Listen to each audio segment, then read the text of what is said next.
नमस्कार दोस्तों, यस के नॉलेज चैनल में आपका स्वागत है। दोस्तों, आज के इस वीडियो में मैं आपको बताऊंगा कि मुंगेर की गन इंडस्ट्री कैसे खत्म हो रही है और इसके हुनरमंद कारीगर कैसे निराशा भरी जिंदगी जी रहे हैं। इस पर सरकार भी ध्यान नहीं दे रही है और धीरे धीरे मुंगेर की इस गन फैक्ट्री को खत्म होने के कगार पर है। तो दोस्तों, आज के इस वीडियो में आपको पूरी जानकारी दूंगा, कृपया वीडियो के अंत तक बने रहे। हाय दोस्तों, मेरा नाम है सुनील। तो चलिए शुरू करते हैं।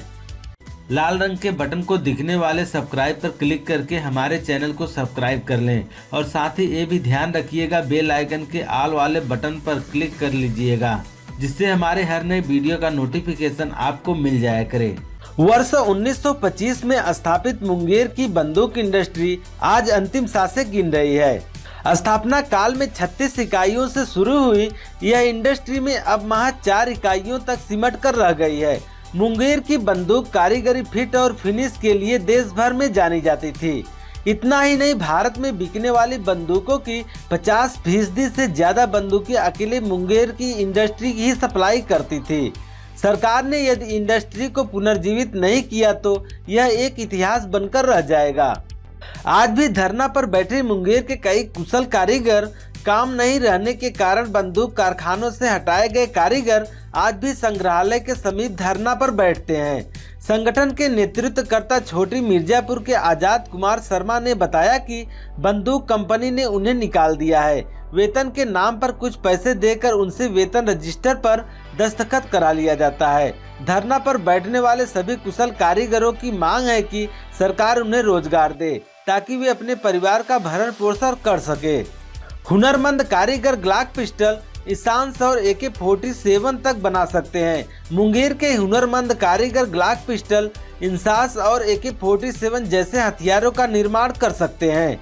ऐसा कहना है कि यहाँ के शस्त्र निर्माताओं का उनके मुताबिक अब डबल बैरल गन का बाजार लगभग खत्म हो चुका है। हालांकि पहले इसे स्टेटस सिंबल के रूप में देखा जाता था। यहाँ की फैक्ट्री में काम करने वाली इकाइयों को यदि लाइसेंस और सुविधा मिले तो वे किसी भी हथियार का निर्माण कर सकते हैं और ये हथियार विदेशी या इंडियन ऑर्डिनेंस फैक्ट्री में बनने वाले हथियारों से किसी भी मायने में कम नहीं होंगे।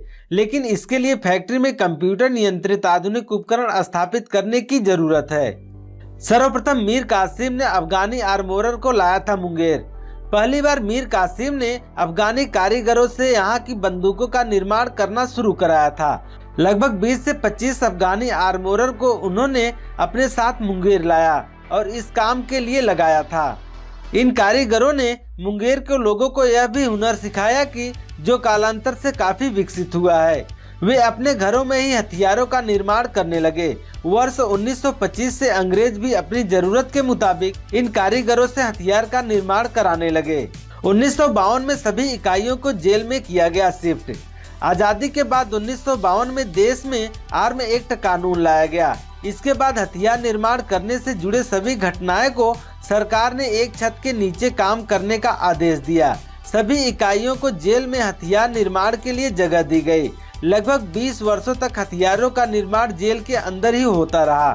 1972 में बिहार औद्योगिक विभाग ने इसे लघु उद्योग का दर्जा दिया। निर्माण में लगी सभी 36 इकाइयों को योगाश्रम के समीप लगभग 10 एकड़ की जमीन में स्थापित किया। भारतीय क्रांतिकारियों के भी हथियार बनाते थे मुंगेर के कारीगर।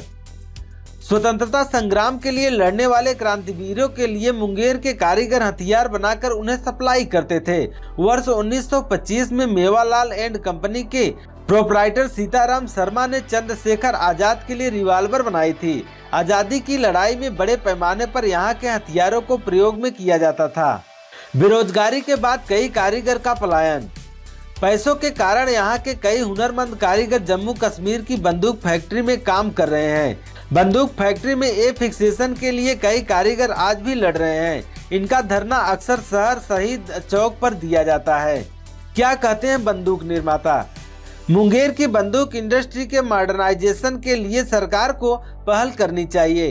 टैक्स में रियायत, सब्सिडी और आधुनिक उपकरणों के सहारे ही इस उद्योग को नई दिशा मिल सकती है। तब आधुनिक शस्त्रों की दौड़ में यह इंडस्ट्री खुद को साबित कर पाएगी। क्या कहते हैं DM?